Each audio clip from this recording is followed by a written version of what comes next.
Alors, j'ai rencontré le président chinois en 2014 lors d'un repas ou d'un dîner privé à la Fondation Charles de Gaulle. Et c'était un grand honneur pour moi de le voir. Mais c'est surtout après avoir parlé avec le président que j'ai ressenti presque le magnétisme qu'il avait. Je savais déjà que le président était un homme intelligent, un homme proche du peuple, des paysans, de la campagne, un homme qui avait des visions d'avenir. Mais lorsque je me suis trouvé en face de lui, je ne veux pas dire que j'étais intimidé, j'étais un petit peu comme dans une famille.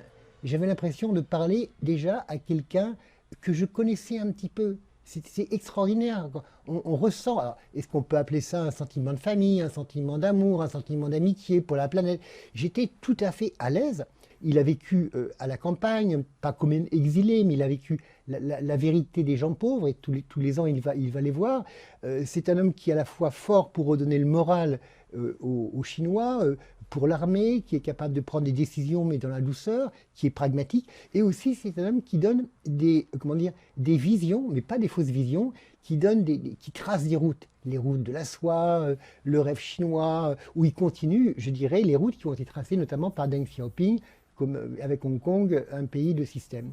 Donc, écoutez, je n'étais pas timide, mais c'était un très grand honneur, et je dirais même plus. C'était une véritable joie intérieure, une richesse incroyable de rencontrer le président, alors que j'ai déjà rencontré d'autres présidents. Là, c'était vraiment différent.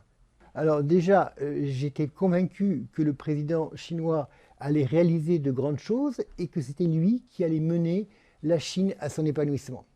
Quand j'ai vu la façon dont il dirigeait la Chine, la façon dont il a, dès le départ, comment dire, assuré la nation chinoise de sa fierté qu'elle conduise la défense du pays, lorsqu'il a stimulé le peuple chinois et lui a donné courage, lorsqu'il a donné des visions pour les nouvelles routes de la soie, pour tous les concepts qu'il a créés, une planète unie, une gouvernance mondiale, il avait cette force de proposition qui a quand même convaincu jusqu'à présent bon nombre de chefs d'État africains, sud-américains et autres, et donc une force de proposition.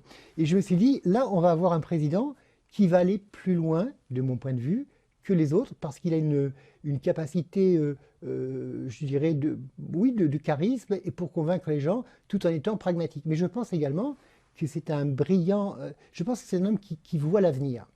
Il parle de rêve, mais en même temps, il est très pragmatique. Il parle d'innovation, il parle d'écologie, il parle de liberté. Il y a eu l'apparition récemment du Code civil chinois. Donc les choses avancent dans tous les domaines. Auparavant, la Chine était un peu moins forte, mais aujourd'hui, on a l'impression que la Chine non seulement va devenir puissante, mais aussi va devenir, je pense, un modèle que les gens pourront choisir, que les gens pourront copier, en fonction bien sûr de leurs possibilités, de l'histoire et de la culture. Et c'est le discours du président chinois. J'ai beaucoup aimé également ce qu'il a fait pour le Covid, puisque le président chinois a averti dès le départ les pays du monde entier et s'est proposé comme une force de coordination pour donner gratuitement des vaccins, des soins, en envoyant des équipes.